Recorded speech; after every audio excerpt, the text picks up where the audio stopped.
Please hang up and try again.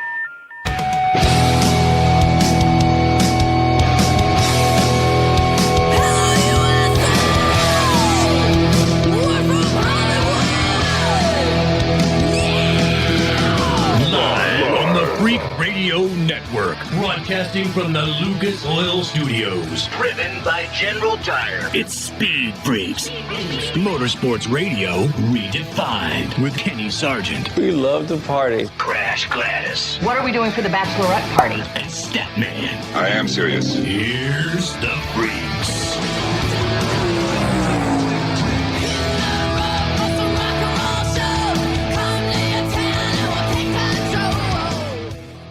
Freak Nation, what a freaking Sunday for motorsports. You had the NHRA Series, a little chase down the last 10, 15 laps, the drama within the pits of both series, NASCAR Cup Series, and, of course, the IndyCar Series. And I don't know, Crasher, I didn't watch the entire IndyCar race.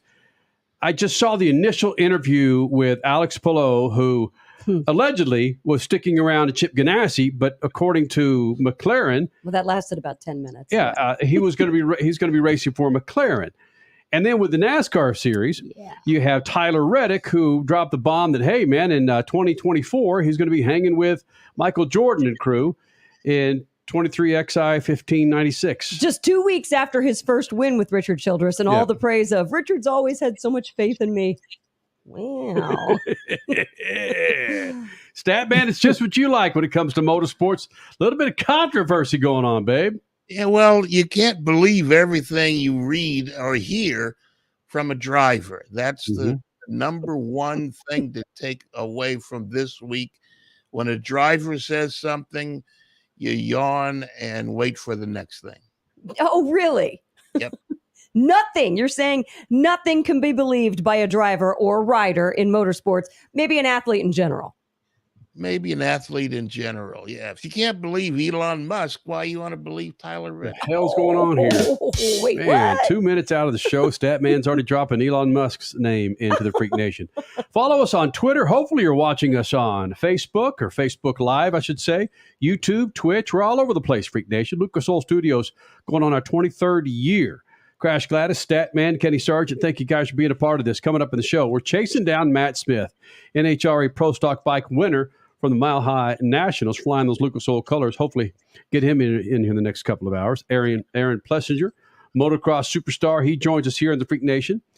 And Taylor Gray, who won the Mid-Ohio ARCA Series road course race last weekend, rolling on those General Tires. He'll be here in the Freak Nation. Statman hits on something in his scat that I don't necessarily want to give away right now, because we could talk about it after the scat, in regards to Michael Schumacher and some news that's out there for Michael. But of course, to Statman, he puts a little twist on it. We'll get to that coming up in your Statman scat. Richie's been a part of something in the last 24, 48 hours that I think is up on the list of top 5 worst things to do, and that's to move. Yeah, I would agree with that. Yeah.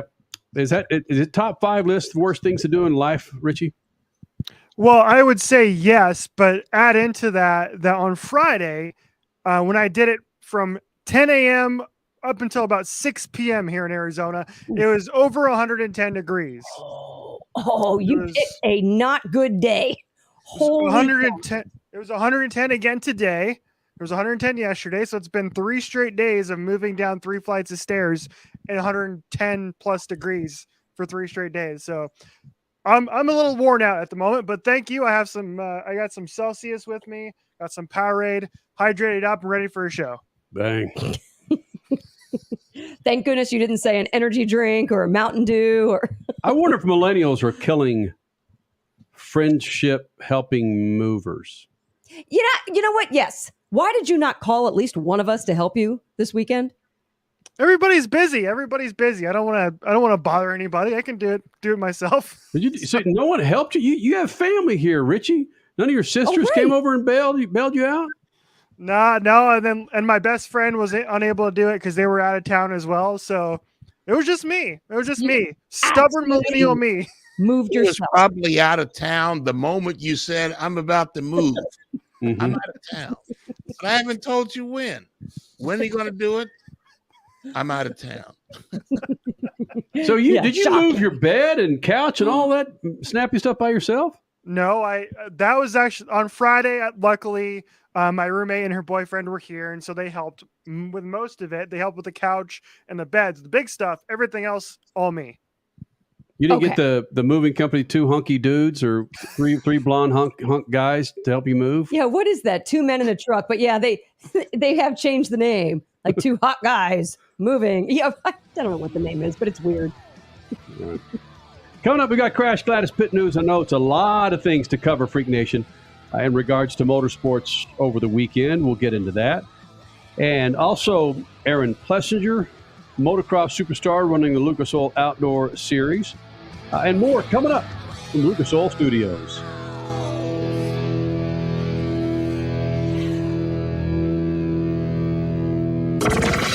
Speed Freaks. We promise to suck less. Speed Freaks. Motorsports Radio redefined. The Freaks. Bringing in another round of affiliates here in the Freak Nation. Speed Freaks on a Sunday night. Thank you guys for hanging out, man. Good to be here. Crash Gladys Pit News and Notes. Coming up in moments. It's brought to you by our good friends at General Tire. It's hot out there. Make sure you're rolling on a new set of General Tires. You're crisscrossing the country in that family wagon. Roll on General Tires. Wagon? Yeah. Check it out at generaltire.com. Crasher? All right, up until the month of May, we were still wondering where Scott Dixon was on the current year's IndyCar ranking. No joke. Well, then he snagged a record-setting pole for the Indy 500, and today he notched another win in Toronto onto his own record book, tying himself with the amazing Mario Andretti on the all-time wins list at second with 52 wins. The NHRA Mile High Nationals are typically a make-it-or-break-it weekend for many in the pits, so those making it. How about Leah Pruitt in Top Fuel? Her first win for her new team, Tony Stewart Racing. Yay, hubby. Robert Height in Funny Car, his 5th win on the season, domination. Matt Hartford in Pro Stock, and Lucas Oil's own Matt Smith in motorcycles. NASCAR raced in the Northeast for Lobster, of course. Justin Allgaier with the scrumptious dinner plate in the Xfinity Series. And then Christopher Bell finally notching his way into the Cup Series playoffs with his win at Loudon. But arguably, like we've talked about, the biggest news on this past week happened midweek before the weekend. Wednesday was a day for the record books. As the stick and ball community is hemming and hawing about how bad the dog days of summer are, the racing world has turned it up. Let's just say Wednesday morning, found out, reading that RCR driver Tyler Reddick had signed with Michael Jordan's 2311 racing team. After the coffee really kicked in, then we were able to digest, it's not even for next year, it's for 2024. So yeah, lamed up for a year and a half with Richard Childress Racing. It's going to be interesting to watch. By early afternoon, we found out that the NHRA was not even starting their season like they have forever at Pomona. Next year, the season starts at the Gator Nationals before they come west. Wow. Then by evening, Chip Ganassi Racing announced the return of their championship IndyCar driver Alex Palou. Apparently that was news to Palou, as he then tweeted shortly thereafter he didn't have any desire to return to the Ganassi operation. So then McLaren Racing, a few minutes after that, sent out a welcome Alex Palou press release. Someone oopsed big time there. Just get your popcorn. It's going to be one to find fun with the lawyers battling it out. Yeah, we'll talk about that coming up here in the show. Plenty of things to hit with IndyCar and the NASCAR Cup Series. And another first-timer, baby. It's all coming up here. Speed Freaks Pits and the Lucas Oil Studios.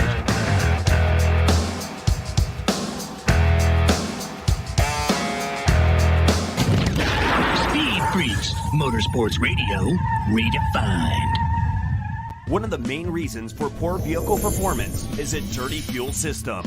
It can cause decreased fuel economy and actually do harm to your engine over time. By adding Lucas fuel treatment to your vehicle, it cleans and lubricates the entire fuel system. Pump, carburetors, fuel injectors, and valves as you drive. It also improves your vehicle's performance. It's a non-solvent product designed to protect both gasoline and diesel engines. Lucas Fuel Treatment. It works. General Tire was born more than 100 years ago, right here in America.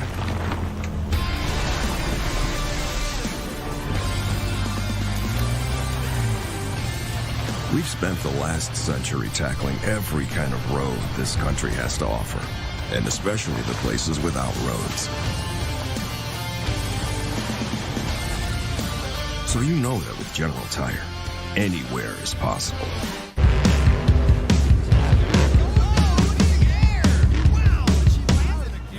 Lucas Oil, it works. I run Lucas Oil. It doesn't matter if you're on the water, Driving to work, or competing in a sold-out stadium. Lucas Oil products will help you get the most out of your vehicle. Monster Jam has run Lucas Oil in and on our trucks for over 10 years. we wouldn't run anything else. Lucas Oil, the official oil of Monster Jam. Hey, Freak Nation, did you hear? With the addition of MAV TV Plus to the MAV TV Motorsports Network, they've got their full live event broadcast schedule, a total of 226 live race broadcasts featuring the ARCA Series, the Lucas Oil Late Model Dirt Series, Pro Pulling League, American Sprint Car Series, Pro Motocross, and the Lucas Oil Chili Bowl Nationals. MAV TV, the only television network dedicated to motorsports. Go to mavtv.com to get your motorsports fix 24/7, 365. There is less than 1/100th of an inch of motor oil protecting your car's engine. Friction and heat causes engine oil to experience thermal breakdown, weakening its ability to protect the engine and its parts. Lucas Heavy Duty Oil Stabilizer is specially formulated to resist thermal breakdown, protect vital engine parts, and extend the life of your engine. It also stops smoking, knocking, and oil consumption in worn engines. Lucas Heavy Duty Oil Stabilizer. Keep that engine alive. Hey, Freak Nation, whether you're looking for a tire that balances high-performance responsiveness and traction in wet and light snow conditions, excellent handling and traction in off-road situations, or a summer performance tire designed with the driving enthusiast in mind, General Tire has you covered. From the G-Max RS to the Grabber ATX, no matter what you drive, General Tire will get you where you're going. Learn more at GeneralTire.com. General Tire, supporting the Freak Nation for 2 decades. You're listening to Speed Freaks, Motorsports Radio Redefined.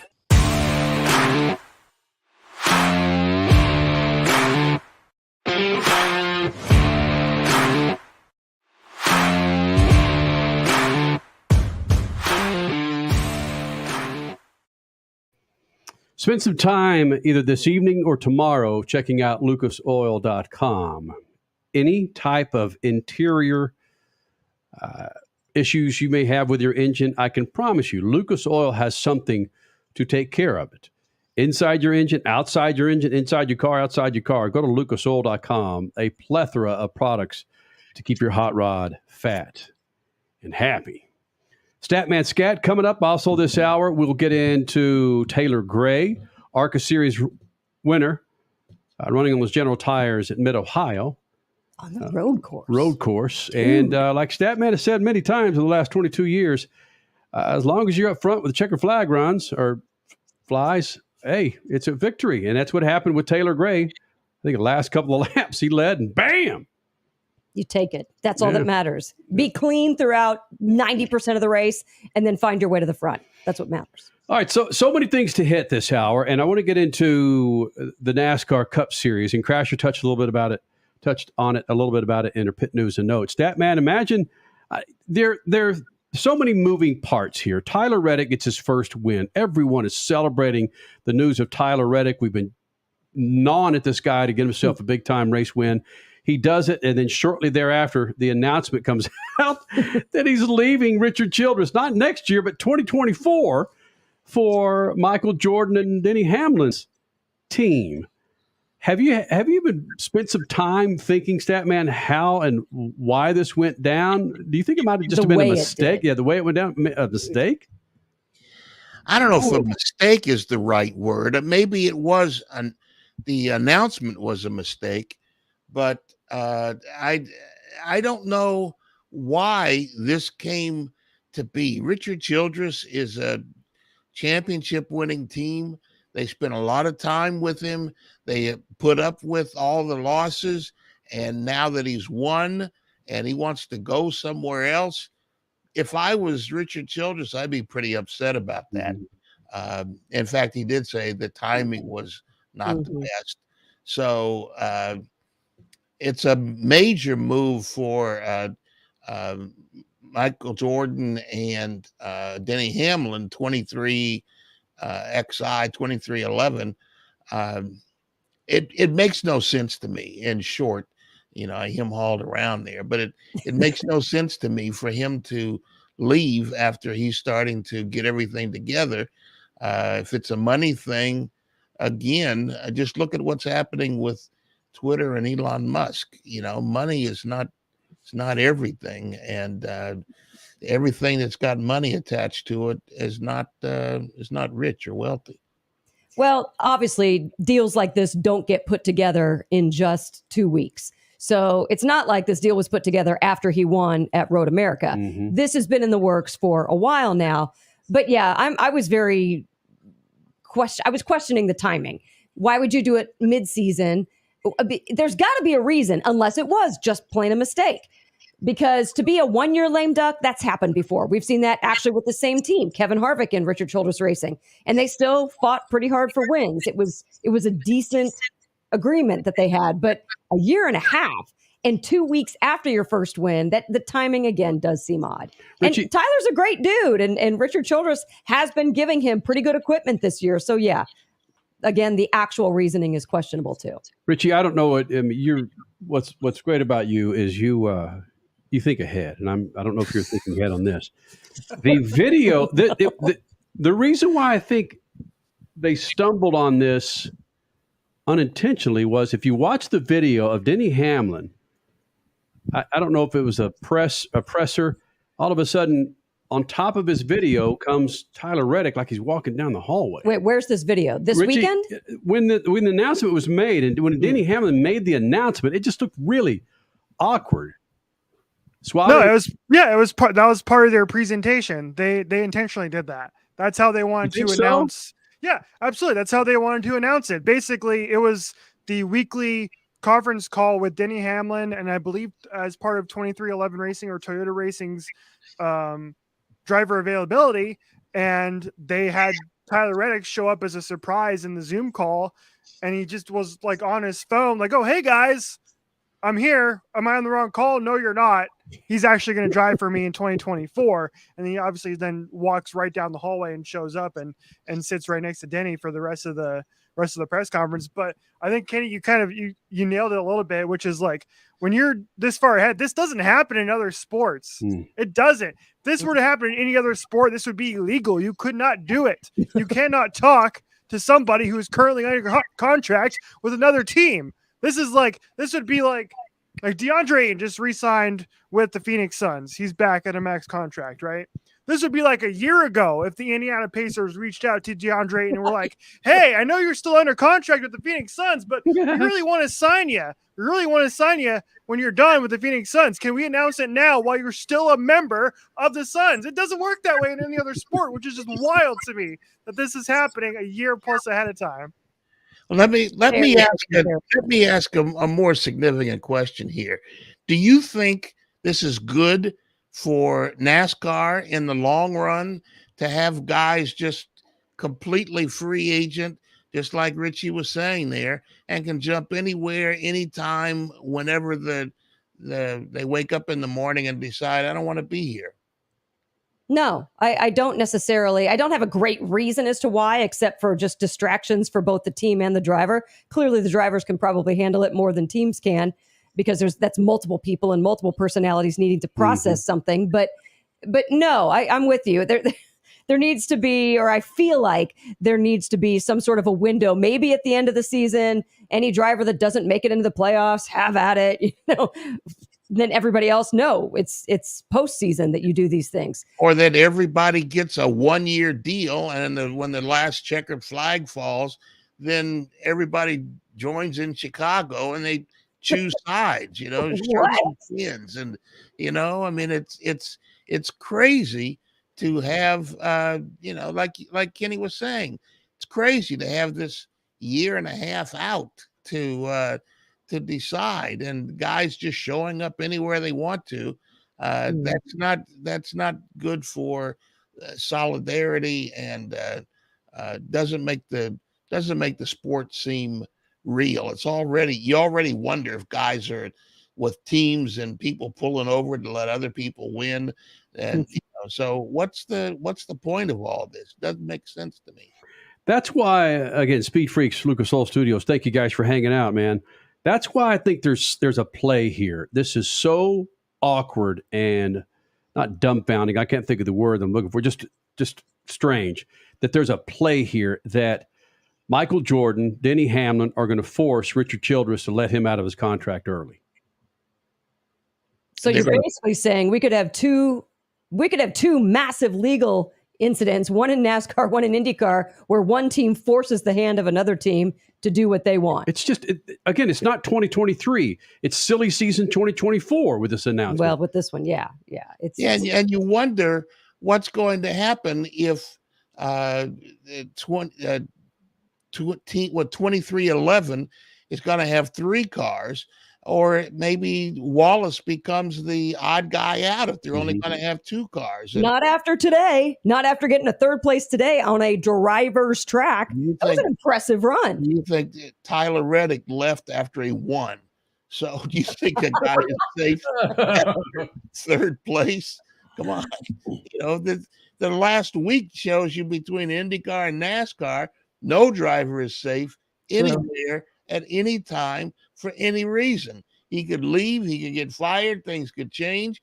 We don't know what's in these contracts, but it just doesn't seem that it's good for the sport to have everybody be a free agent and run for one guy. If you could leave in a year and a half, why can't you leave next week? Yeah. Yeah, and don't you think that there are many moving parts to this, that NASCAR behind the scenes realizes what Stat's saying here, that it's from a visual standpoint, it's not a good look. Yeah, especially if you want DraftKings and all the other gambling apparatus involved in the thing, and you don't even know who's going to be in the car next week or next year or whatever, or whether or not they're trying as hard as they can. Mm-hmm. I mean, look at Palou at the IndyCar. If he's going to say, I ain't going to be here next year, but I'm still going to try, I mean, come on. What sense does that make? And how many bettors are going to decide, I don't want to put, I don't want to put my money down on this $5 or $100 or $1,000. If they ain't trying, what's the point of me backing them? Yeah, he was clearly on a gag order today in Toronto. He wouldn't answer anything with any sort of substance, but he was still racing with his teammate, Marcus Ericsson. They were, 5th and 6th or 4th and 5th? So that is going to be weird. There are rumblings that Alex Palou, regarding his IndyCar seat, might not be in that seat, and Ryan Hunter-Reay might be the driver for that seat if this animosity... What the hell? If this animosity doesn't find its way into the good graces of each other again. Well, how can it? I mean, know. How can you ever look at Palou or his entourage, his people behind him? How could you ever look at them again and say, yeah, and I'm going to try as hard as I can, Chip. Give me the best car you got. And all the people that are working on his car, they're going to say, what's the point? Just like I think that several years ago when Kevin Harvick used to attack his crew all the time, they probably said, hey, dude, go ahead and figure it out yourself. And then he started to be a less aggressive about the way he talked about him. And suddenly he went back to the front of the line. These guys. Funny how that happens. Yeah, strange. I mean, if these guys are working, 27 hours a day to make him look good, and the first thing he says, they screwed me up, go figure it out yourself.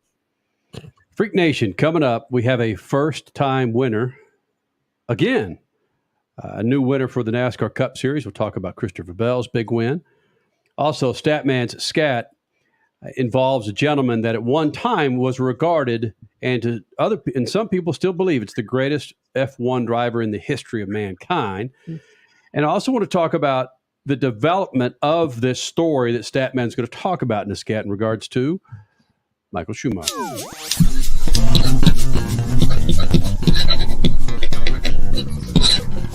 Friend sent me a piece this week that was troubling, wanted me to read it. It was a piece in Sports Illustrated that looked at the legendary career of Michael Schumacher and where he is now. The piece talked about his greatness 7 world championships, and how he's fighting back from head injuries sustained in a skiing accident in 2013.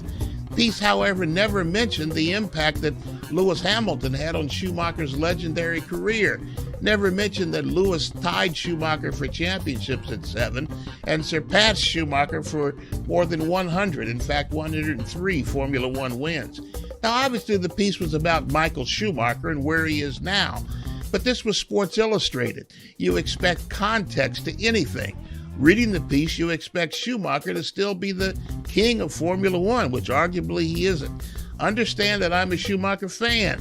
I regularly wear memorabilia that celebrates Schumacher, and this could have been cleared up with one sentence.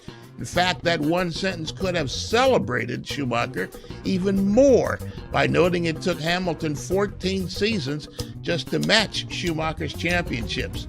The point is this: if you're going to tell a story, you have to put that story into context. Tell why it's important.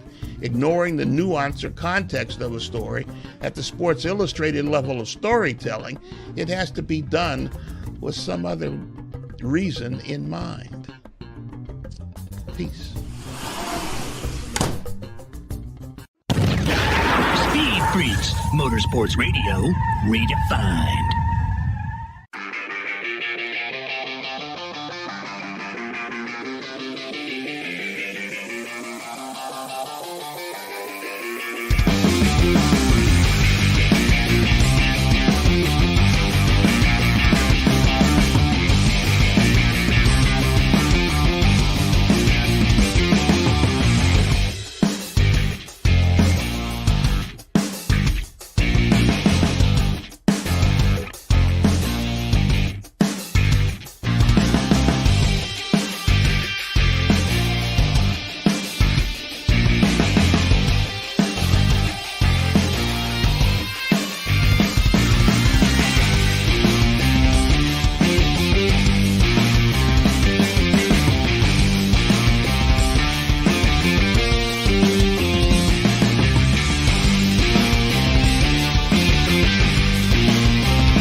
You're listening to Speed Freaks, Motorsports Radio, redefined.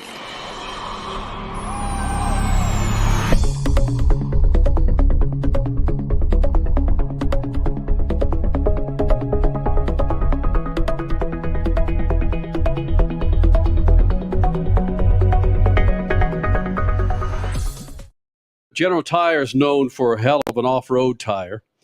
But did you also know that whether you're sporting a big fat minivan or a sports car, General Tire has a tire for your ride. if you got yourself a minivan, if you got yourself a Tahoe, a Suburban, General Tire is the way to go, man. This summer when you're hauling the kids around to different activities across the country, make sure you're rolling on General Tires, Freak Nation. Statman Scat talked a little bit about Michael Schumacher, and I saw some of the news stat about what he's doing with his life at this point, and I don't want to get lost on the fact that the reference that you made to Lewis Hamilton, but how has Michael Schumacher, given our ability to pry open any door possible in the people's business, how have they been so successful in keeping Michael Schumacher's status away from the public? Most stuff that happens in the sports world is talked about because somebody wants it talked about. And they have the ability. Michael's behind a closed door. He's guarded, not be the right word, but he's protected by his wife, his family, his extended family, his legal team.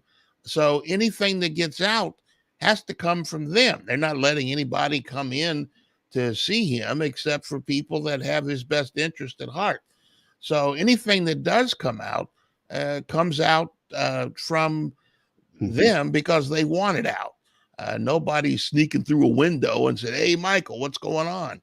You know, I mean, he's in a bad place, and they are keeping him as quiet and as unpublic. That's a terrible way to say it, but they're keeping people away from him, and that's good until he's ready to be seen. Nobody knows what condition he's in, and it's just as well. A brain injury can leave you pretty bad, and Michael Schumacher had some real fans who probably don't want to see the way he looks right now. That's a good point. Including me. You know, I've got a hat that I bought in Spain, and you know, I wear it all winter long. It's a knit cap that's got the Michael Schumacher logo on it. I love the guy, and still do, even though I'm a huge Lewis Hamilton fan. Both things can be true, but it's a dumb thing what Sports Illustrated did to put on their lead screen on their website, and the only mention of Lewis Hamilton is in connection with Max Verstappen. It was very poorly edited. At least it was well enough written, but you can't mention Michael Schumacher and how great he is without talking about the guy who maybe supplanted him.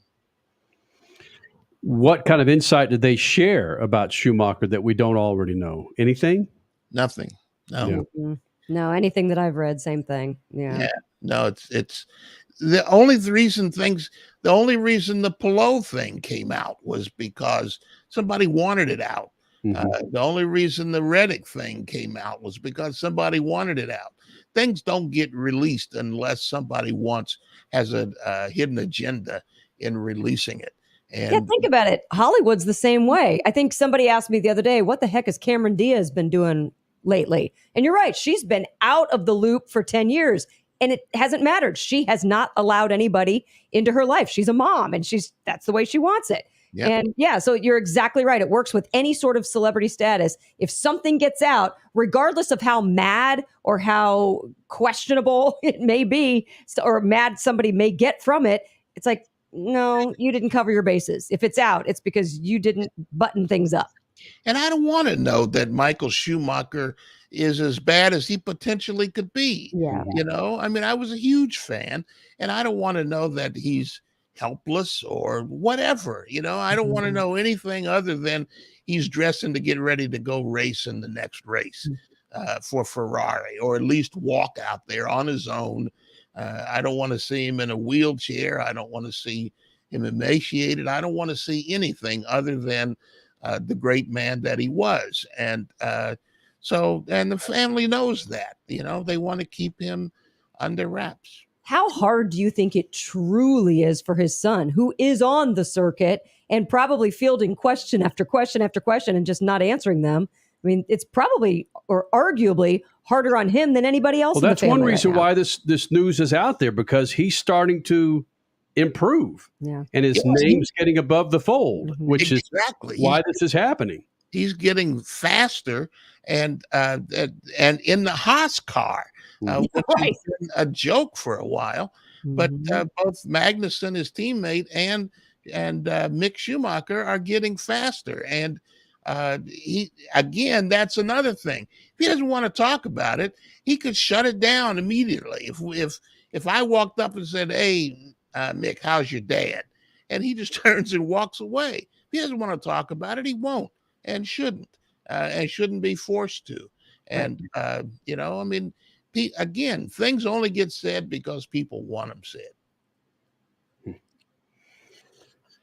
There you go, Freak Nation. A little bit of Michael Schumacher conversation. Again, the guy's just been out of mind. And according to our conversation, that's the way they want it. But again, with Mick Schumacher making all this noise, a lot of folks can start asking some questions. Coming up next, Freak Nation, good to get this guy back at the Freak Nation. Taylor Gray. Last time we had him in here, he won the Phoenix ARCA Series race running on those General tires. And it was bittersweet where he lost a co-worker, one of the truck drivers for David Gilliland Racing, was killed in a fiery truck crash. On the way to that race. Yeah. But better news, he got himself a big win in Mid-Ohio. He'll be joining us next. And Aaron Plessinger coming up in the second hour. Freak Nation. Be sure you follow us on Twitter. And of course, the website, speedfreaks.tv. Hopefully you're watching this big old fat thing on Facebook Live or YouTube. See what Statman's wearing today. Tubage. I've been telling a lot of people about that. If there's many people I've talked about, if they don't know. Speed Freaks, Motorsports Radio, redefined. Hey, Freak Nation, whether you're looking for a tire that balances high-performance responsiveness and traction in wet and light snow conditions, excellent handling and traction in off-road situations, or a summer performance tire designed with the driving enthusiast in mind, General Tire has you covered. From the G-Max RS to the Grabber ATX, no matter what you drive, General Tire will get you where you're going. Learn more at GeneralTire.com. General Tire, supporting the Freak Nation for 2 decades.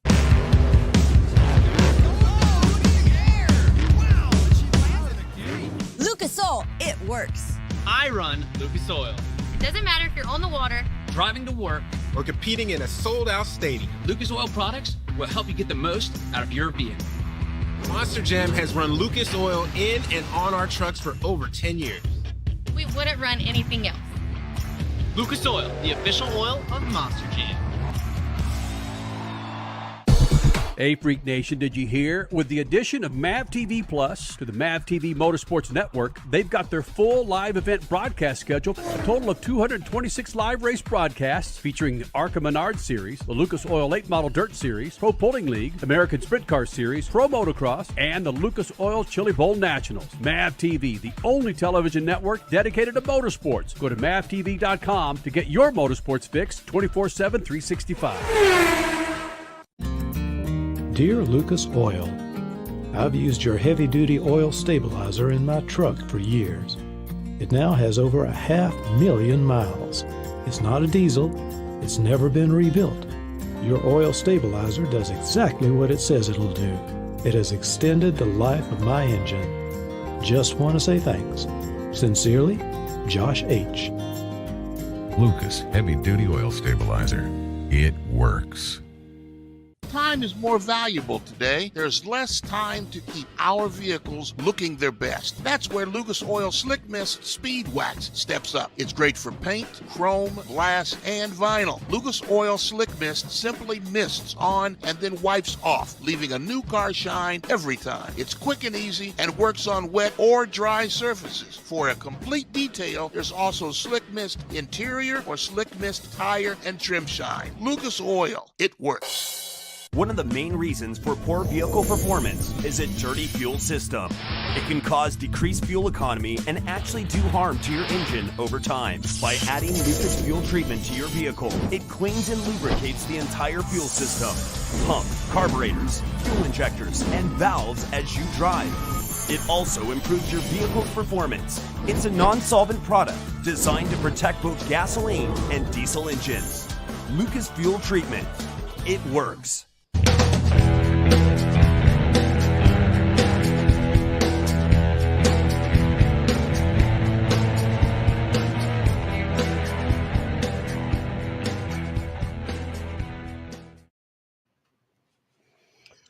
Freak Nation, it's always nice when you have a ARCA Series driver roll in here and want to be a part of this big old thing.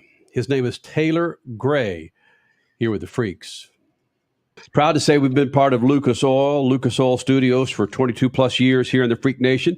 Statman, Crash Gladys, Kenny Sargent, you follow us on Twitter, right? You're watching us on YouTube, Twitch, Facebook Live, and of course every freaking social media platform. We're out there for you, Freak Nation. Lucas Oil, the official oil of the Freaks. Good to get him back in the Freak Nation. Taylor Gray, your Mid-Ohio winner here in the Freak Nation. And that was, of course, last weekend. And Taylor, last time we had you in the Freak Nation with the ARCA Series, you're running out here in Phoenix. It was such a bittersweet victory for you. We don't necessarily need to get into that one. Let's talk about the Mid-Ohio win on a road course. And it's still like kind of a kick in the midsection to Statman and I that we're watching 16, 17-year-olds go out there and kick the balls out of people on road courses, not just short courses, but road courses, man. Granted, the last 2 laps was all you needed, but you still won a road course race. It's a big deal, bud. Yeah, man. Yeah, it was a good day. Got pretty lucky there at the end with that caution. Being able to come down and take tires when we needed to. But no, it was definitely a good day for sure. It was definitely a weird day going from the downpour to it being pretty dry there at the end, but it's pretty fun for sure. A lot of the stories that you read post-race, there was just confusion with some drivers and their crew chiefs about tire situations and really what the rules were. Were those the rules ever cloudy to you, knowing what kind of tires you could run on and how long you could run on a set of tires? No, so the changing the tire rule was very clear. It was stated in the driver's meeting that you are allowed to switch from rain to dry or dry to rain. You cannot switch from rain to rain or dry to dry. And that's what the Rev cars did, was switch from dry to dry. It was cloudy in the driver's meeting on if we were going to do live stops or not. Because ARCA, you're not supposed to do live stops, obviously. It's supposed to be brakes for the safety of the guys on pit road and stuff like that. And, or some of the smaller teams that can't afford to get a pit crew out here to change tires every week. So that part was very cloudy because they said they were going to throw a caution if it were to start raining for us to put rains on, but we're not going to throw a caution if it was to dry out. So they were going to leave it to our discretion if we were going to come down and take drives, which pretty much implements a live pit stop. So that's where it got really confusing there. I think it all worked out really well, at least for us.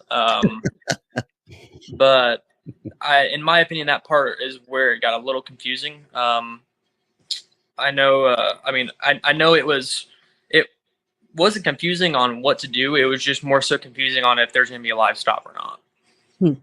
Taylor Gray, Mid-Ohio ARCA winner, joining us here in the Freak Nation, of course, on those General tires.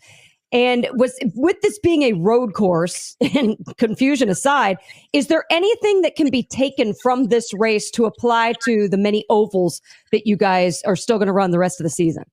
Yeah, absolutely. I mean, just the way of, like learning more so road course, you can take a lot of things that you learn from a road course and apply it to an oval, in my opinion, whether it's, braking or whatever it may be. I think there's quite a few things that you can implement on each side. I think you can implement things that you learn from circle track racing over to road course racing, and things you learn from road course racing over to the ovals. So I think it's all on how you look at it, but in my mind, I think there's quite a few things that you can take away from both to implement to each road course racing and oval racing.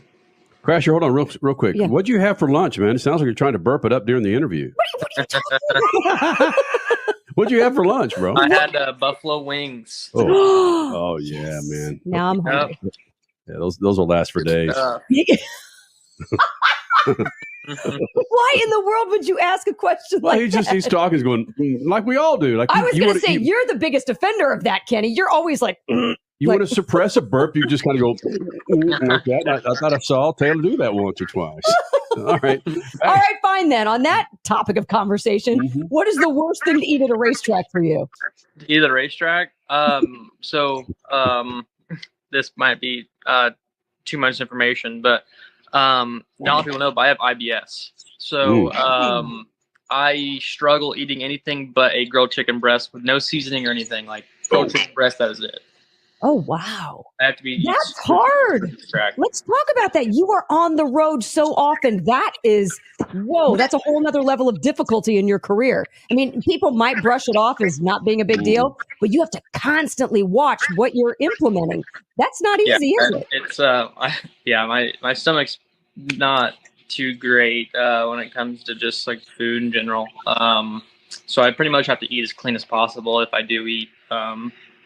Most of the times, if it's a short day, I'll eat a little bit, but usually won't eat like a meal. And I'll also time it out a couple hours before the race, so I have got some time.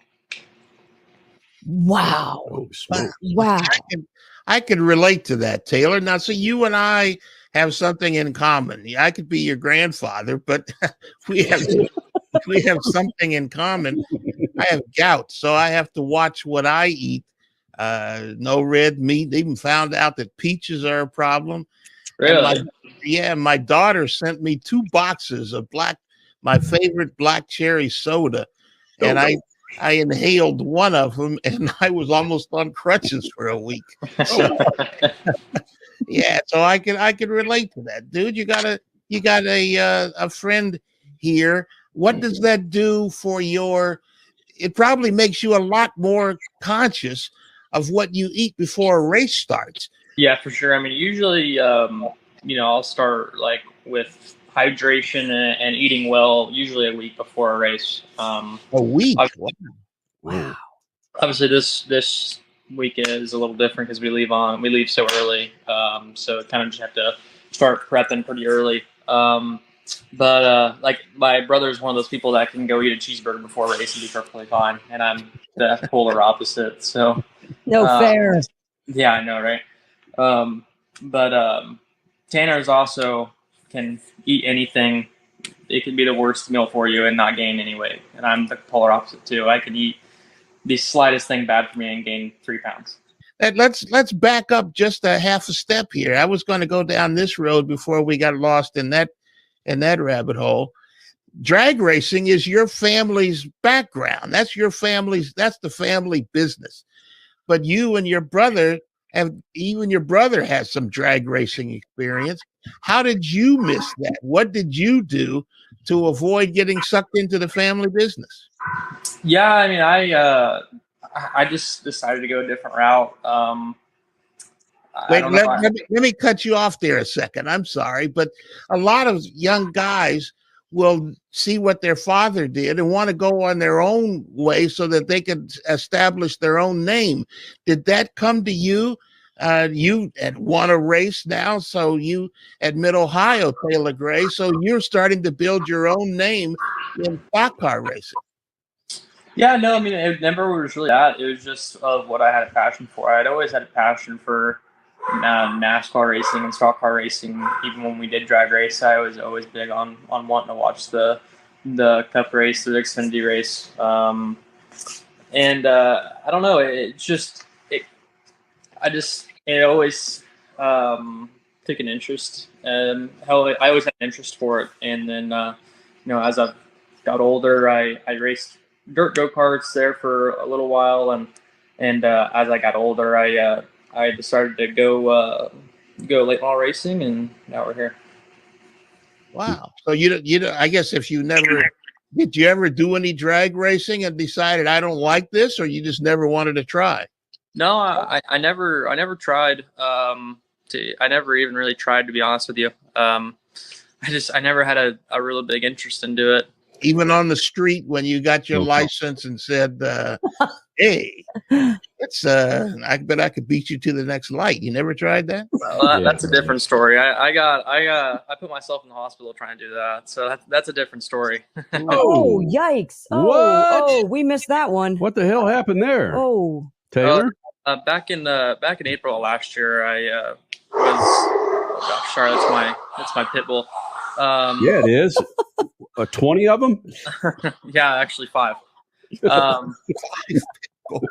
Back in April, I had just gotten my license and wasn't being very smart, and I'd wrecked my car and ended up in the hospital with 2 pretty much blown up vertebrae on my lower back, and then I had shattered my ankle and then crushed my left foot. wait a minute. This is sounding vaguely familiar. Was this in the Charlotte area? Yep, this was in Charlotte back in April last year. Yeah. I think we were so COVIDed out and all this stuff. Yeah, but I remember this headline. Yeah. Holy cow. How did you make your comeback from that? Yeah, I mean, at that point, I mean, in the hospital, I was trying to figure out, you know, when's the soonest I can get out of the hospital and get back to working and trying to get back in a race car. So I spent about a week in the hospital after my surgeries. And then as soon as I got out, I spent a couple days, or I'd say probably a week or 2, on bed rest, if you want to call it. I couldn't go to physical therapy yet or anything like that. And then as soon as I got into physical therapy, that was pretty much my full-time job, 5 days a week for, 3 to 4 hours a day. Was just my trying to get back into a race car and get back walking again and stuff like that. And I would say after I started physical therapy, it was probably 2 months later, I was back in a race car. Wow. Get back in a race car and get walking. Is that the order of importance to you? To get in a race car before you started to walk? Yeah, well, obviously I was walking and stuff before I got into the car, and I got back walking. I would say, like I said, probably 2 months after I had started physical therapy. So probably around 3.5 months, maybe close to 4, since I had gotten hurt, and I was walking again, and I was not really following my doctor's instructions about not walking in a boot. I took my boot off and tried to walk in a shoe as soon as I could, and was pretty hard-headed about putting a boot on. So I mostly tried to walk in my shoe most of the time, and just kind of tried to push through the pain. And I always told myself, if you want to play stupid games, you win stupid prizes, right? So had to push through it, and then I'd say, like I said, in total, since I got hurt, about 3.5 months later, I was back in a race car. Taylor Gray, running on General Tires in the ARCA Series, Mid-Ohio road course winner last weekend, joining us here in the Freak Nation and running for David Gilliland. You can't find a better owner to run for than David Gilliland, given the fact that you had those issues with your car accident, which takes you out of the seat. If you're running with some other a-hole owner, they might have booted you out of that seat. But knowing David Gilliland like we do, watching him grow up, I can only imagine working for him was somewhat of a savior for you when this accident happened. Yeah, for sure. I mean, as soon as I got hurt, and obviously we weren't in the middle of COVID, but it was kind of at the end where it kind of ramped back up and things got pretty strict again. So obviously nobody was allowed in the hospital besides my parents, and they wouldn't even allow both my parents in the hospital room at one time. It could be one of them each day. So, oh my gosh. It was tough, but as soon as I got out of the hospital, they were all super supportive, and I was at the shop and they were all asking me how I was doing, and if I needed anything I'm a short phone call away. So they were all super supportive through the whole thing, but now we're doing good, and we're focused on the rest of this year and kind of putting all that stuff behind us. What are the plans for next year? Moving into the trucks, or are you still with David Gilliland Racing? What's the plan? Right now, I mean, we're just focused on trying to win more races this year, and obviously we're out of the East Championship because of our mechanical issue at Iowa. But I think we're still in contention. If 18 has another bad race, we're still pretty good in contention for the Sioux Chief race, the Sioux Chief Championship. And so, as of now, we're focused on keep on winning races and keep running good, and then we gotta focus on our truck, the rest of our truck races this year. Our truck series career this year has been very good. We've had, we've gotten either wrecked or had a mechanical issue every race this year. So it's been a struggle on the truck side of things, but you just got to keep working and focusing on winning races. I don't know though, if you're going to go get buffalo wings when you have IBS, how'd you get around that? I'm still focused on that. I don't know. It's certain things. Wings don't really bother me too bad. It's I don't know. It's certain things that bother me pretty bad, but wings, I've come to find, don't bother me too bad. Boom. So what you're saying is a wing sponsorship would be welcome in the future. Absolutely. Yeah. Absolutely. Yeah. I see what you're putting down. Okay. Taylor Gray and Wingstop. Yeah. Buffalo Wild Yeah. Wings. We'll do that. Yeah. Taylor, it's always good to get you here in the Freak Nation. Good luck to you. You're a good man, and bang, coming back from that accident, it's extremely badass, and we got more respect for you right now, Taylor. Thank you, buddy. I appreciate it, guys. Yeah, not a whole lot of the conversation we need to have about the balls he showed to get back in a race car after a broken ass back. Freak Nation coming up next hour. Aaron Plessinger here in the Freak Nation. Statman and Crasher got him to sing, but due to copyright rules, we're not going to be able to hear it. Damn it! But you'll be able to watch it in about 3 seconds. Well, hold on though. Crasher, we got a break. We can put it up on Instagram later. Just Speed Freaks, Motorsports Radio, redefined.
You're listening to Speed Freaks Motorsports Radio Redefined.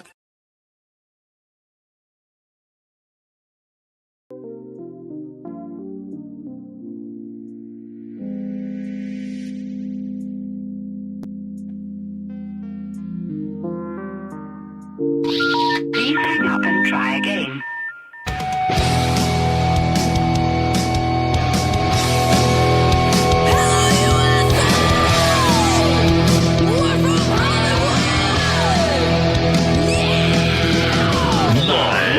Freak Radio Network, broadcasting from the Lucas Oil Studios. Driven by General Tire. It's Speed Freaks. Motorsports Radio redefined with Kenny Sargent. We love to party. Crash Gladys. What are we doing for the bachelorette party? And Statman. I am serious. Here's the Freaks.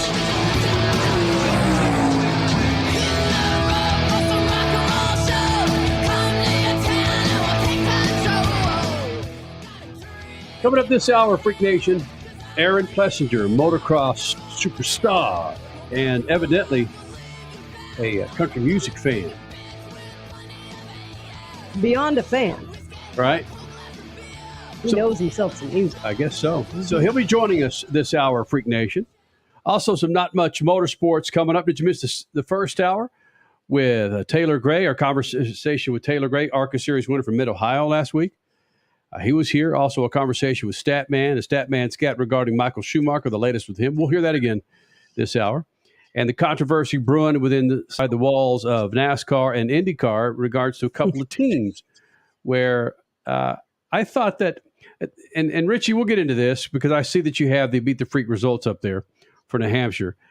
I took a flyer. I took Tyler Reddick and Austin Dillon because of what's going on with inside the walls of Richard Childress. I thought that Austin Dillon might pull something out of his backside and grab himself a top 5 or even a race win in New Hampshire. How'd that work out? Yeah. He and Keselowski decided to get into beef. I had Martin Truex, which damn near helped me out with those first 2 stages. But no, if you're watching us on YouTube, Freak Nation, you can see this. Those are the results of, again, Beat the Freaks. Another winner. Yep. Holy cow.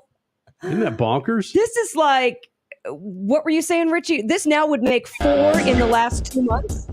So summertime, we're getting winners. Yeah, tires for everybody. More important, yeah, Richie, get in there and we're giving away tires. If you're not in there, that's your problem. Tires. You get General Tires. You get General Tires. We all get General Tires. Man. Thank you, Oprah. What the hell's going on in here? Oprah. Thank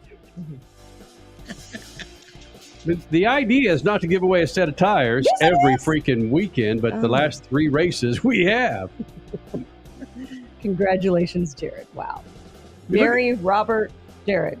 Nice. Richie, what was it with Jared's picks that put him over the top? He took Martin Truex Jr. as did you, Kenny, who obviously led the most laps, won the first 2 stages, still got himself a top 10 finish.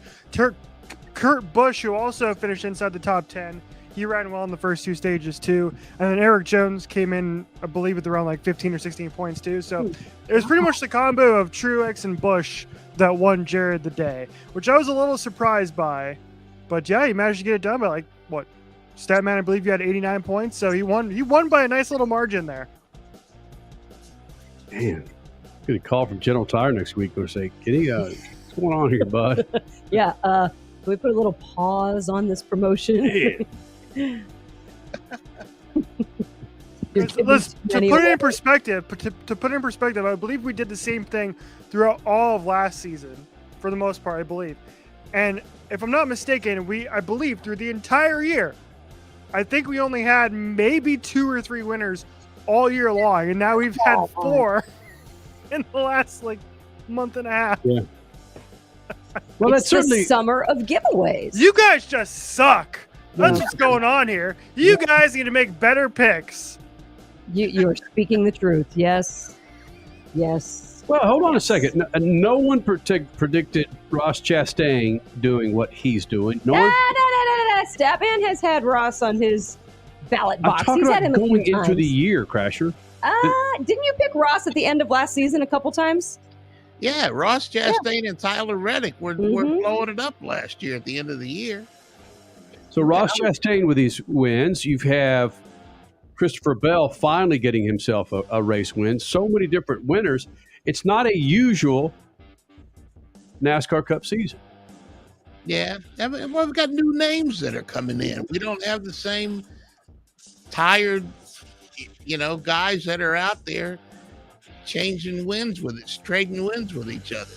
And look what's happened to Kyle Larson. He's come back to earth. He's not, he had a great year last year, but now he's gone back to form.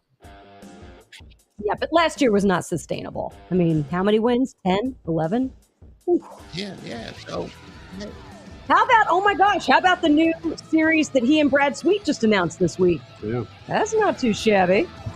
Freak Nation, we will be resuming with some affiliates, more affiliates, getting Crash Gladys Pit News and Notes, and our interview with Aaron Plessinger coming up this hour.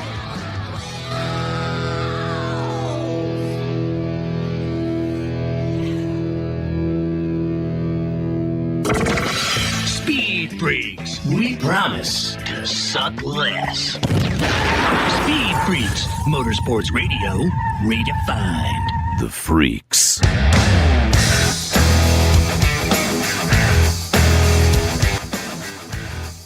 Thank you, affiliates, for being a part of this thing. We're bringing another round of affiliates here in the Freak Nation.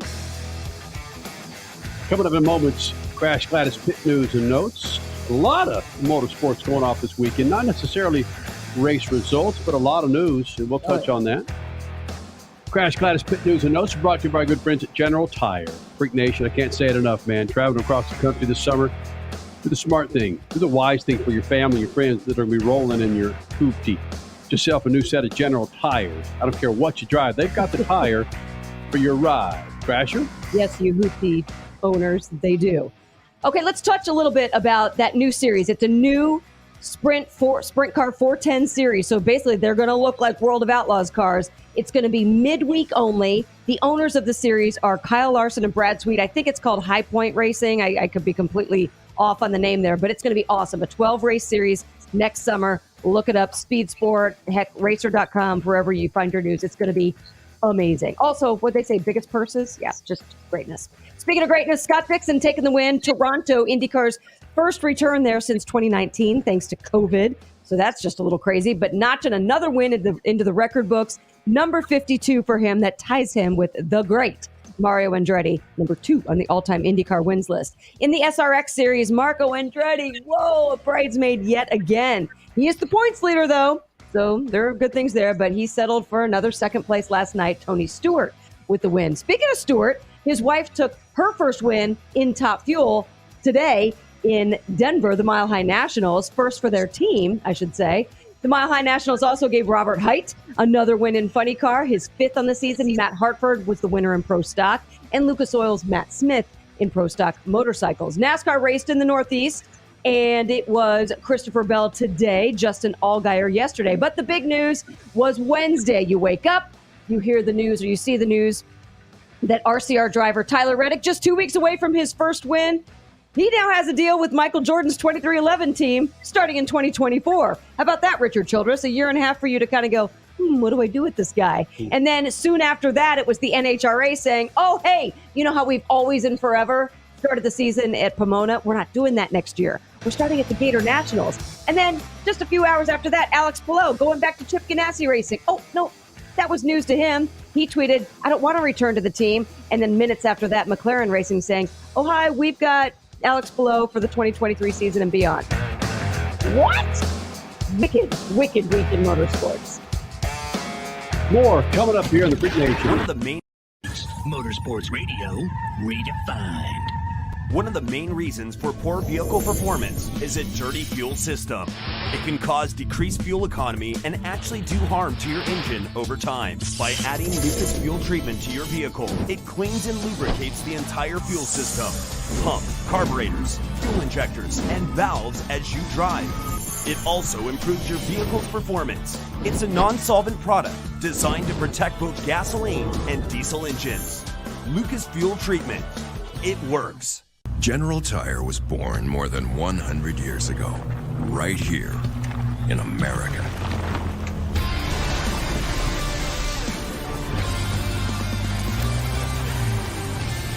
We've spent the last century tackling every kind of road this country has to offer, and especially the places without roads. So you know that with General Tire, anywhere is possible.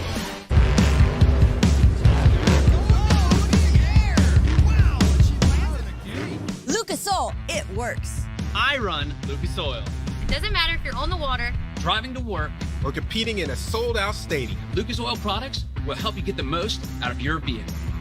Monster Jam has run Lucas Oil in and on our trucks for over 10 years. we wouldn't run anything else. Lucas Oil, the official oil of Monster Jam. Hey, Freak Nation, did you hear? With the addition of MAV TV Plus to the MAV TV Motorsports Network, they've got their full live event broadcast schedule, a total of 226 live race broadcasts featuring the ARCA Series, the Lucas Oil Late Model Dirt Series, Pro Pulling League, American Sprint Car Series, Pro Motocross, and the Lucas Oil Chili Bowl Nationals. MAV TV, the only television network dedicated to motorsports. Go to mavtv.com to get your motorsports fix 24/7, 365.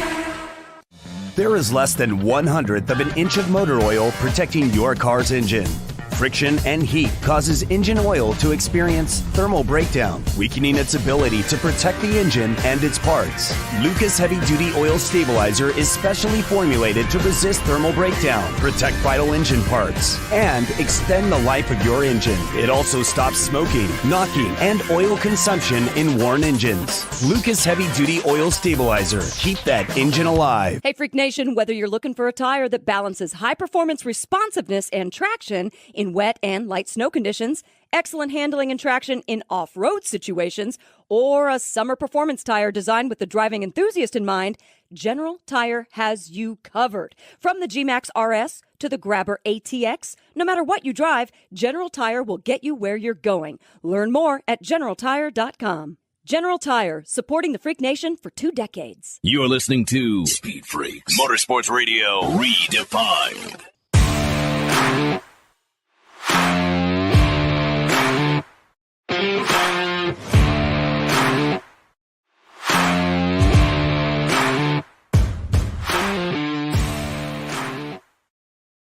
Coming up this hour, Aaron Plessinger, motocross pilot, getting set. What do we got? Is it one more race? No. 2. No, we have a few. We have a few more. Washougal is next. I believe that's this weekend coming up. And then back to Paula, right? And there are just 2 more races left? No, they race through August. They don't end until Where are we? September. July? Where the hell are we? Yeah, it feels like it's freaking September, man. There is another weekend off coming up, but no, they race through August and into September. Yeah. How many races are left, Richie? Come on, you're shaking your damn head. There it is right there on your screen if you're watching on YouTube. There are 5 races remaining in the Pro Motocross schedule this year. Off by 3. Through September 3rd. Yeah, typically motocross is Memorial Day weekend to Labor Day weekend. Just saying. Kyle Larson and Brad Sweet teamed up for a pretty much a big payday dirt series. We'll talk about that. But strange news coming out in regards to Crasher. I remember Bobby East from all the USAC days. Yeah. Forgot about this story too. Bobby East, who is really made his mark in USAC.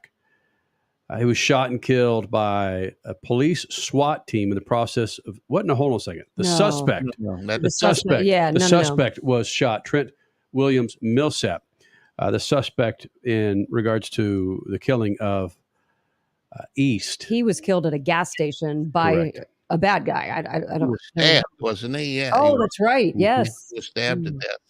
And then the SWAT shot and killed the suspect. There you go. Today. He was a 3-time USAC champion, was a big timer in the Silver Crown Series, the midgets. Man, that's how I knew him, not from the stock car days, Crasher. Okay, yeah. And his dad. We had done some things with him way back in the beginning of Speed Freaks. Yeah. Yeah. His dad, the Beast chassis. Bob East, Bob East was where the Beast chassis, one of the most successful sprint car chassis around. So yeah, I mean it's just an ugly, terrible story all the way around. Yeah, he ran for Tony Stewart, Kerr Bagajanian Racing back in 12 and 13, and I think won a championship or two with those guys. So yeah, just strange news with Bobby East and the death of this former USAC champion.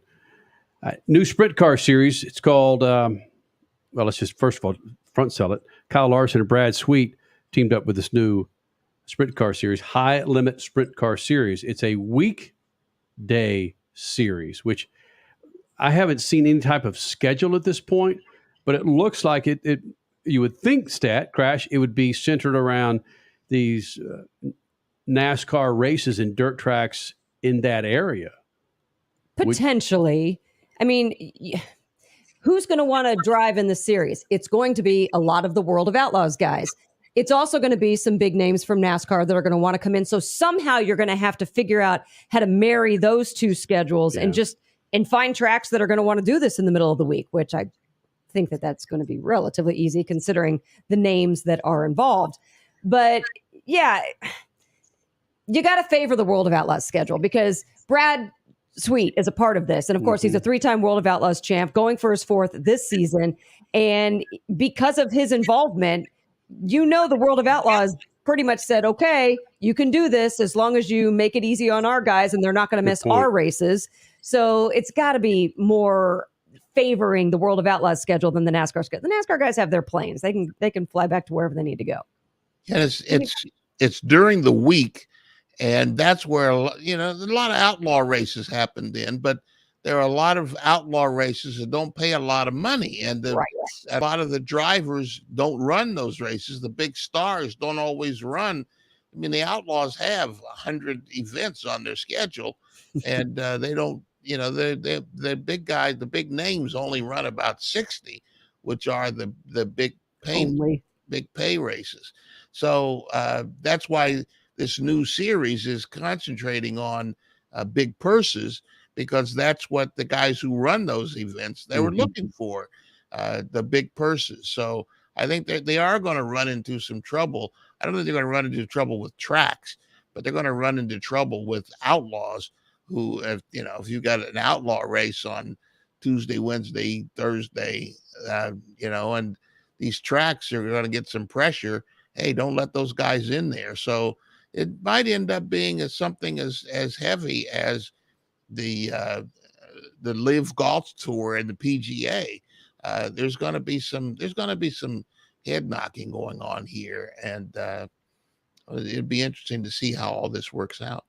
I don't feel like I don't feel like that's necessarily going to happen. I mean, I guess anything is possible, of course, but I feel like there are so many tracks out there with availability that even if it's a week after the Outlaws run at a certain place, could this series take place, or the week before? I don't know. I just feel like there's enough room for both of these series to coexist. And because this is only 12 races, I don't think that that's really going to take much of a dent into the World of Outlaws series anyway. Yeah, again, stranger things have happened. So when money comes on the table, strange things happen. Yes. Two marquee events are $50,000 to win and $140,000 purse, which is just $80,000 purse, I believe. I am reading this from Speed Sport News. Okay. And if you follow any kind of dirt racing, even World of Outlaws, that's a whole lot of blow. The High Limit Open will offer $70,000 purse with $22,000 to win. So there's a lot of cake being thrown around here, Statman, for dirt racing. Yeah, and you'd have to think that there's some television money involved in it someplace. So, there's a lot of streaming services, a lot of... This will go to Flow Racing. Kyle Larson has a contract with Flow Racing, so this will be on Flow Racing, which is going to be good. It'll be good for the sport to be there. Yeah, Flow has some relationship with MAV TV, doesn't it? Yep. They announced MAV TV announced basically they did away with their streaming side of their business. They still have their TV production studios and the linear TV channel, and they still acquire shows, they still produce shows, but the actual streaming of any of their content is all through Flow now because Flow is so good at streaming. It just makes sense. Funny how that works. Yeah, so keep your eye on MAV TV as always. Your Statman Scat coming up in regards to Michael Schumacher with a reference to Lewis Hamilton. It's also coming up Aaron Plessinger here in the Freak Nation in about, what time is that, Crash? In about 20 minutes. But first, your Statman Scatimus.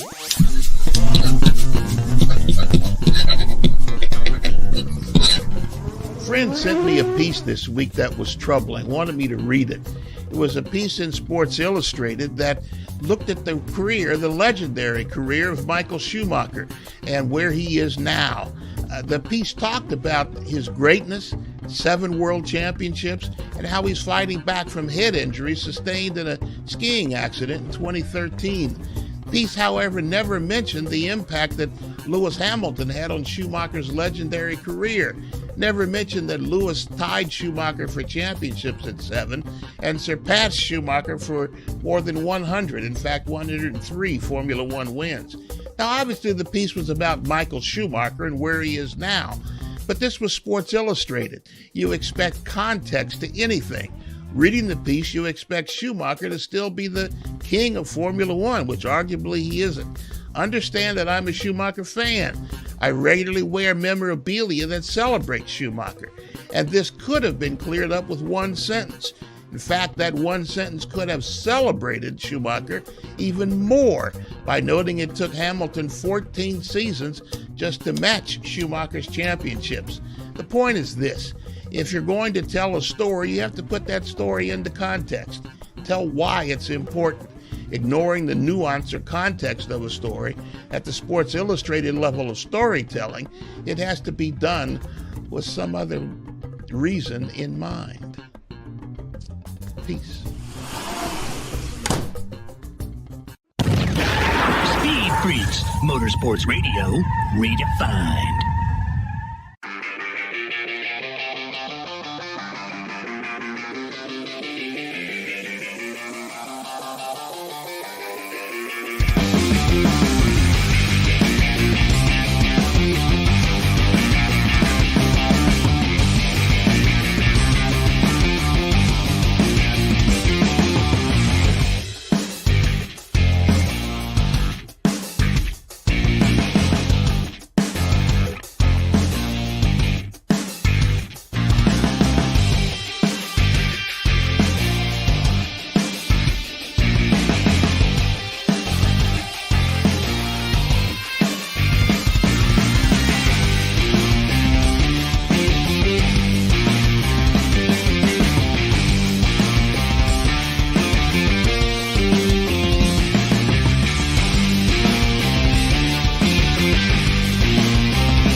listening to Speed Freaks Motorsports Radio Redefined.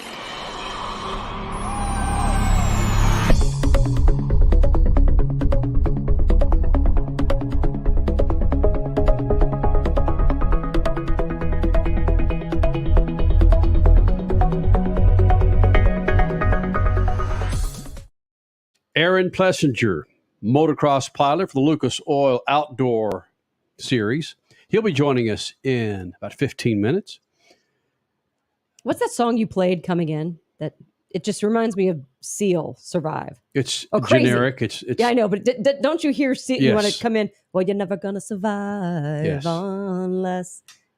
it might have some connotation. Look at It might Richie's have- face. He's like, "What song is that?" Well, we can't play copyrighted music in here, Crasher. Right.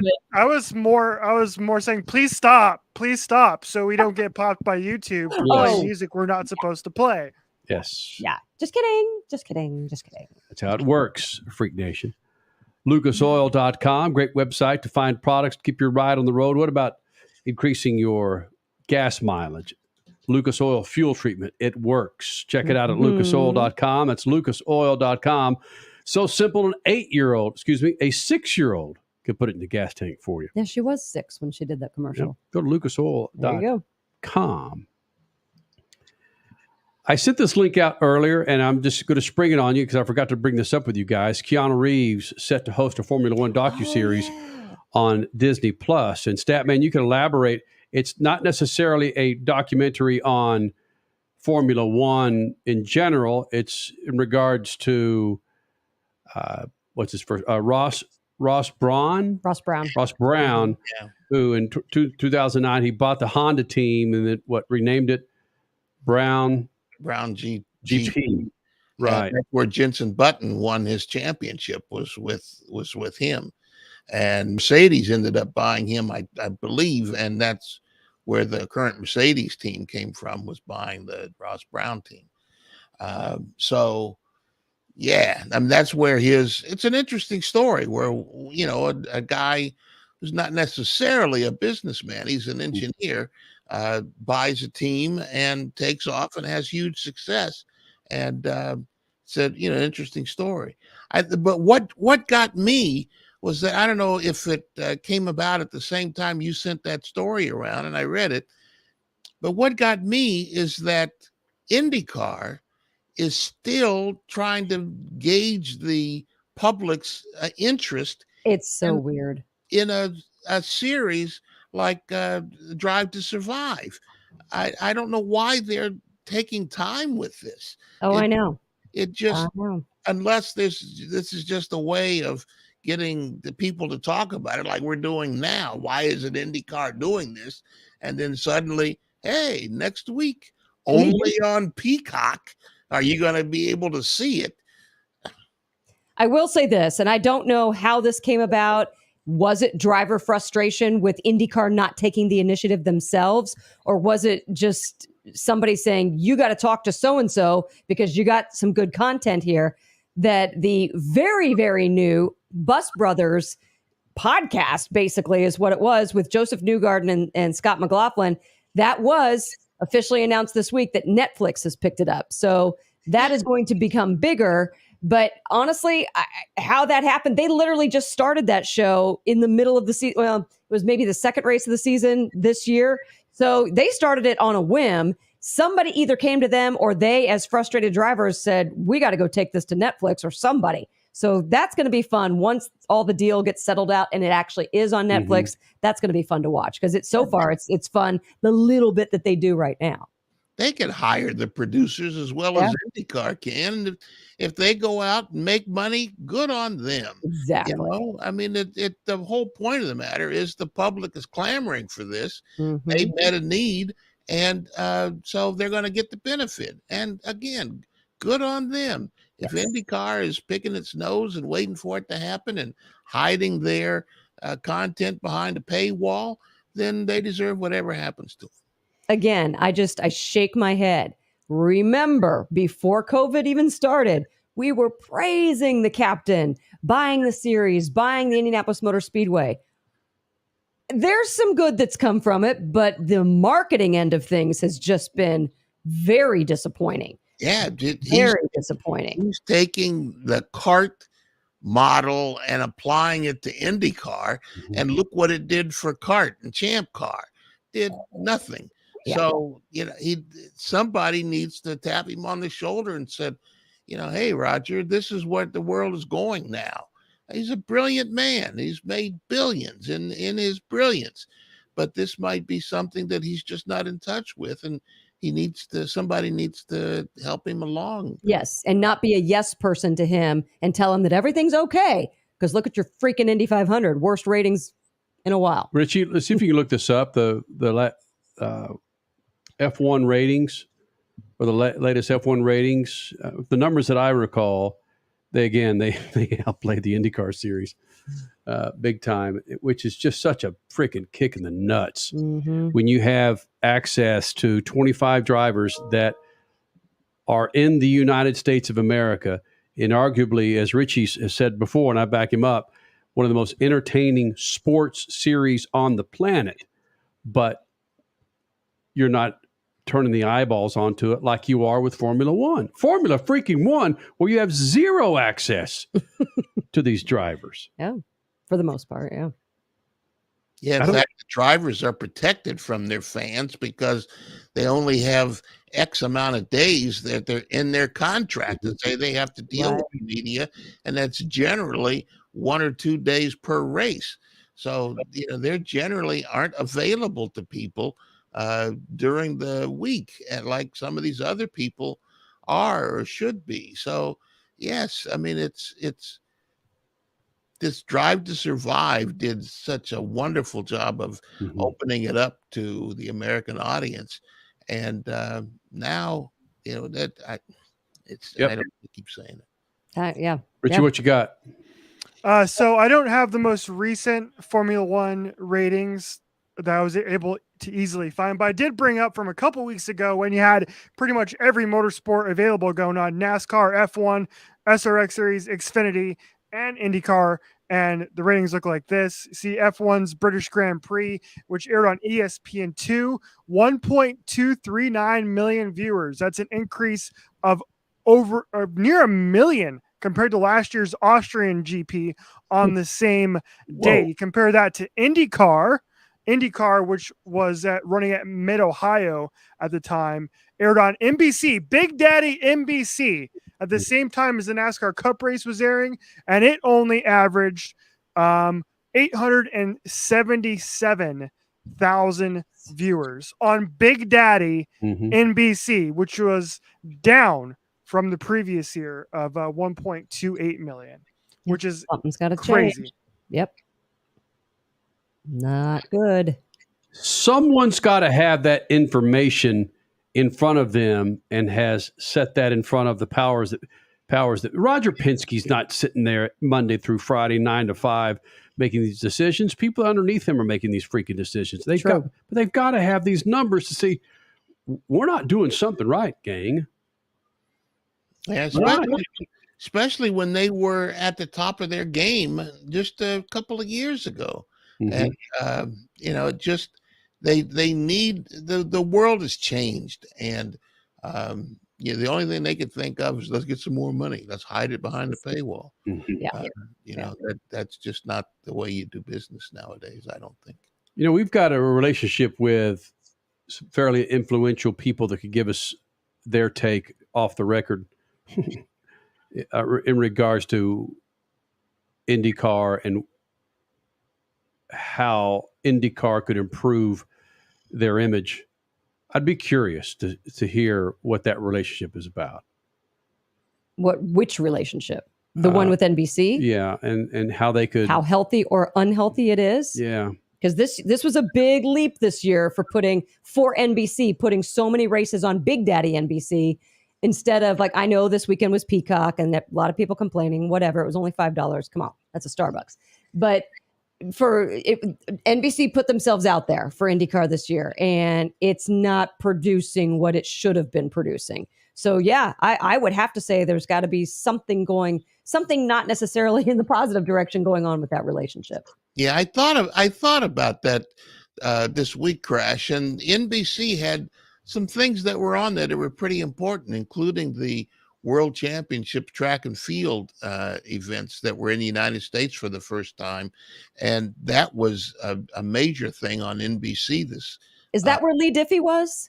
Yes. Aha, okay. I love the trio that IndyCar had in the booth today. They were a lot of fun to follow, but I was like, I kind of miss Lee Diffie's voice. But okay, now that makes sense. Yeah. The last night's 100-meter final. Oh, geez. I'd love to see the human body accelerate. And the guy caught literally on the last stride, the guy that won it. It on the lean in the last stride. I mean, it was, and the Americans swept the podium, and it's great programming, and people are responding to it. Probably more than a million that would watch an IndyCar race.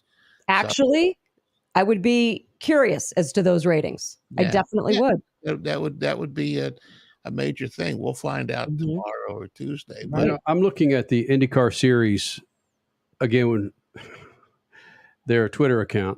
Watch the clock, by the way. Oh hell, yes. Before we get too carried away. Yeah, real quick. I think either 7 or 8 tweets throughout this entire race. Yeah, that's it. Yeah, I noticed how bad that was during the 500. What is wrong with you, IndyCar? Yeah, issues. Wow, issues, baby. Got themselves some issues. Mm-hmm.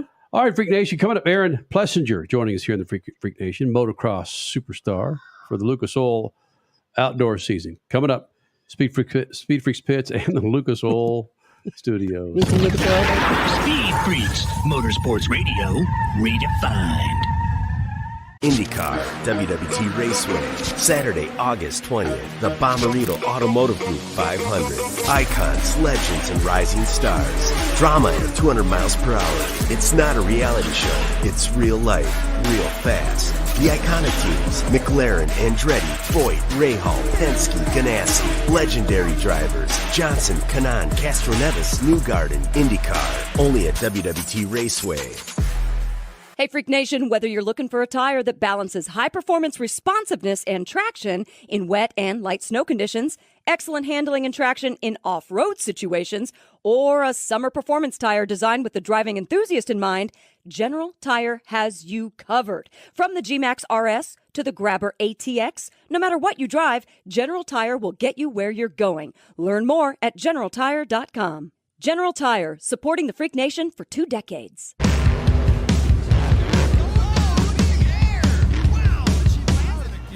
Lucas Oil, it works. I run Lucas Oil. It doesn't matter if you're on the water, driving to work, or competing in a sold-out stadium. Lucas Oil products will help you get the most out of your vehicle. Monster Jam has run Lucas Oil in and on our trucks for over 10 years. we wouldn't run anything else. Lucas Oil, the official oil of Monster Jam. Hey, Freak Nation, did you hear? With the addition of MAV TV Plus to the MAV TV Motorsports Network, they've got their full live event broadcast schedule, a total of 226 live race broadcasts featuring ARCA Series, the Lucas Oil Late Model Dirt Series, Pro Pulling League, American Sprint Car Series, Pro Motocross, and the Lucas Oil Chili Bowl Nationals. MAV TV, the only television network dedicated to motorsports. Go to mavtv.com to get your motorsports fix 24/7, 365. One of the main reasons for poor vehicle performance is a dirty fuel system.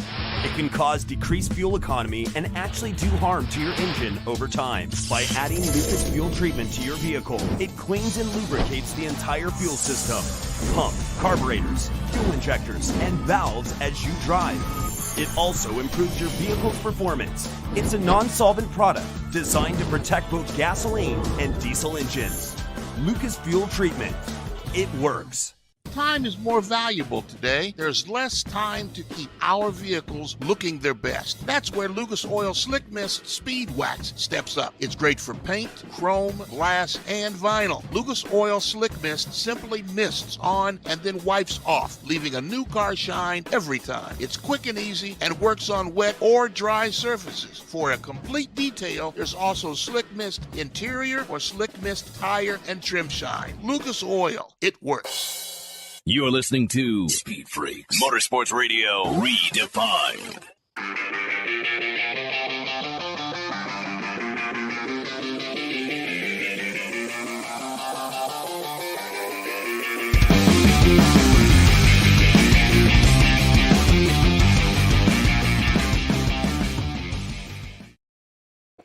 Freak Nation, Statman and Crasher had a chance to catch up with Aaron Plessinger, big-time Lucas Oil Outdoor Pro Motocross rider.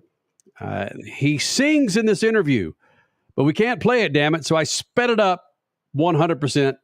Sorry, but maybe we can get around it in the copyright when we drop it on Instagram. Statman and motocross pilot Aaron Plessinger, now here in the Freak Nation. Freaks Pits, it's Aaron Plessinger. He finally got himself a podium at the WIC last weekend in the Lucas Oil Pro Motocross Series. Aaron Plessinger, I know I saw the show. I saw your social media. You are stoked about this, but how much of it was relief stoked or just completely excited stoked? I'd say it's a match between both. You know, I've been it's been a rough year this year, and between breaking my wrist and twisting my ankle at High Point, it was a big monkey off the back, but I was super excited to get that at the WIC, and last year I got third in the first moto, and then my bike broke in the second moto, and it never fails. Something happens at Southwick, but I was just really, really excited and stoked to see all the fans out there cheering me on. Yeah, it wasn't quite the fan base of "Give me a red bud," but it was maybe even a little bit better. I mean, my gosh, the fans all over the place this year have been crazy cool, and you are so good with them. So yeah, I mean, what was it, Indy this year? You're injured and you're signing autographs for people all over the place. So how long did you take after to just take care of the fans? Yeah, I mean, it was a while. I was giving away stuff. I was signing everything. I think I signed a couple foreheads, a couple forearms. I signed a pair of cowboy boots. Yeah, I stayed for a while. I was just soaking it in, and it was cool to see all those fans embrace me, and I didn't know I had so many fans up there in the Northeast, but they're all over, and they're exciting to get to kind of interact with. What do you mean you had no idea you had that many fans in the Northeast? Social media has brought us all together. Social media sees how fun you are. Social media also shows us and lets us see you're a good singer. You got to have fun with life. So of course people love themselves some AP.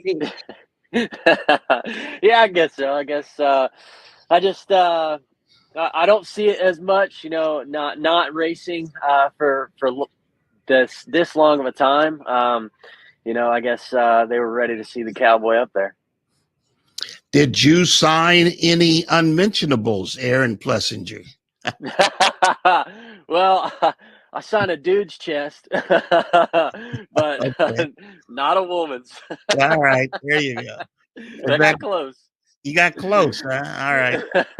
And I love the hat, dude. You sign into this thing, and pow! That's the first thing you see is the hat and the hair. Oh yeah, it's kind of a trademark now. The mullet, the mustache, and the cowboy hat. It's all coming together now. If I can keep it up on the podium. Did KTM? I saw somewhere, and I didn't get a chance to listen to the video, but did KTM ask you to cut the mullet off? That corporations don't always like that. There was some speculation that it needed to come off, but I was stern with it, and they've embraced me. As I came on this team, and I'd say if you ask them now, they would say never cut the mullet, which I'm happy about. I think if the fans embrace it, that's all they're looking for, is that for you to make some headway with the fans. The fans must love it. Oh yeah, I've seen countless mullets, between Supercross and Motocross, and almost every one of them have came up to me and have been like, "Dude, I'm growing this because of you. I got a mullet because of you," and it's pretty cool. It puts a smile on my face. Crash, let me sneak one more in here. You look like a Western. Like you just got off your horse, but your bike might be your horse. And all Western stars sing. You got a little song in there somewhere? Please. Oh, shoot. I would sing today, but the old voice is hoarse today. Oh, come on. I think I'd be cracking a few, but Come on, Aaron Plessinger, hey, motocross, supercross, bike rider, Southern Ohio. You're a Buckeye, dude. Come on. You got a oh song yeah, in there. You got a song in there somewhere. Aaron Plessinger joining us here in the Freak Spits, of course, a little bit past the halfway point in the Lucas Oil Pro Motocross season. Can you tell me something ride-wise? What changed for you? Because arguably Redbud and Southwick were your two best motos or your two best weekends to date on the outdoor season. What changed in that little off week that you guys had? Did something come together with your style? Was it something mentally? Was it something physically? What changed to kind of up your game? me and the team, we've been working on the bike a lot. I always, every time I go out on the track, I'm working on my style or just fundamentals on the bike and trying to perfect those. But the bike's been coming around and the team's been putting a lot of work in, sending me things to test, just overall testing at the races, and my fitness. I've been racing myself into shape. So I think it's all just kind of coming together, clicking at once. And, yeah, I'm happy about it. It's a good time to do it around halfway point, and hopefully we can finish this thing out strong. When you started the outdoor season, you were coming off of obviously an injury in Supercross, but practice tracks and practice tracks and practice tracks. That's so different than being in race mode or practice shape versus race shape. Was that a little bit of a factor at the beginning of the season? I think definitely it was. We can practice all we want and we can try and simulate the races all we want, but until you get to that racetrack and you see how it shapes up, there's nothing like it. There's nothing like racing. So we can practice all we want and get dialed in there, and then you go to the race and you can have a totally different track, and you could really set your bike up the wrong way or the right way. And luckily mine was towards the right way.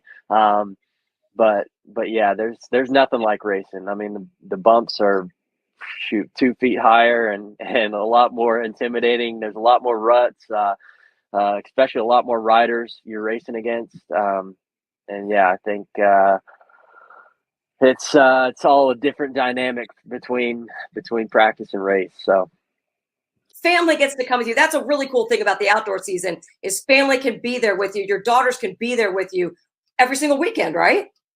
Oh yeah. I mean, if it's feasible and it makes sense, they're here, and they've been at almost every race. Me and my wife went to the last one, but the kids, they love coming. My son's here today, and he's out riding, looking at the track, riding his Stasic around, and he has a really, really good time, and he likes watching me do my thing. So it's so cool to have them here. Your son, would he be a future racer himself, or would you say, let's stay away from this racing thing? I'll let him do what he wants. I'm gonna let him try out all the sports he wants. I really like golf nowadays, so hopefully maybe he'll pick up a golf club here and there. But if he wants to race, I'll support it. And just like my dad did to me, I'll take him everywhere and do what he wants to do to find what he loves. Aaron Plessinger, the podium last week jumped you up into what, 8th place, I think. Is that where you are in the standings in 450? You've got a 250 championship, so you know how to win. But the question I got to ask, after you're coming back from an injury in the Supercross season, are the bikes getting too fast? It seems like every rider we talk to nowadays is either coming back from an injury, is on the sidelines from an injury. I don't think they're getting too fast. I think overall we are speeding everything up in what we do, and we're getting faster every year, and the speeds that we're going through the corners, over the jumps. I think the bikes are definitely really, really fast, but we are